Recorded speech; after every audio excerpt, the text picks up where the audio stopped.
So you bought a budget mic, you use it for your streamings or recordings or even other purpose. But suddenly that you feel that your audio is not performing on what you had expected. It might be because of the setting is not correct, or even might be the positioning of the mic is not correct. So do not worry, it is because that we are going to cover that my 5 quick tips that are able to allow you to improve your audio to make it sound even better using just Streamlabs OBS. And remember to stay tuned until tip 5. It is because that tip 5 gonna be showing you the game changing that able to improve even better.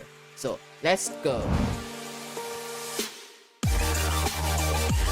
So here comes tip number 1. That is positioning your mic correctly. Why do I say so? It is because some of the mic, it does not record your voice 360. So you have to actually find out which side of your mic is actually recording your voice. So once you have find out, so you have to place it in front of you. And there's one more thing, that is always use a mic arm. It is because that it's able to allow you to avoid all those bump noise, or if accidentally smash your table and it's gonna trigger a very loud bump noise. And another thing that is it's able to allow your mic to actually avoid a lot of unwanted noise during your live stream, so that you're able to build a better viewer experience. So here comes tip number 2.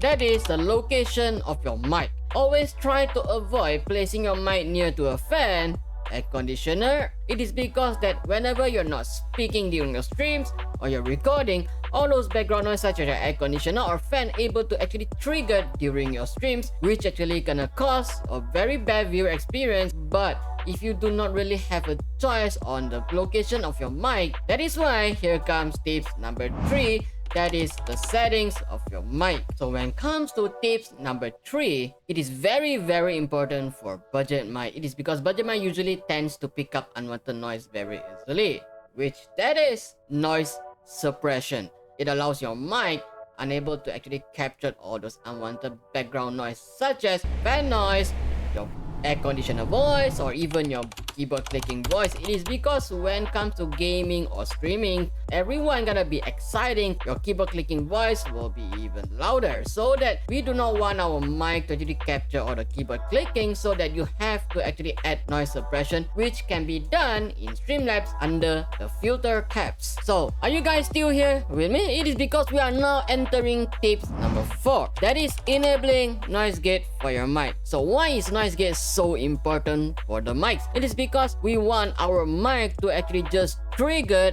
or just record whenever we just starting speaking. So if you are not using noise gate, so that your mic able to trigger whenever there's a lot of unwanted noise such as your keyboard clicking, so we do not want that to actually happen. We want our mic to just trigger whenever we starting speaking. So here comes the exciting part. We are now entering into the final tips. Tip number 5. Adding compressor to your mic. So why is compressor so important also for your streams and recording? It's because compressor actually able to allow your mic to have a balanced audio. For example, if you are too exciting when streaming or gaming, you will be screaming, actually gonna hurt our viewers' ears. So we do not want that to happen, so we need compressor to actually balance the audio whenever we are screaming. So in summary, that is to making quieter sound louder and making louder sounds feel even softer. So that are the 5 tips that I personally think that you have to actually apply for your mic, no matter you are using a good mic or even a budget mic.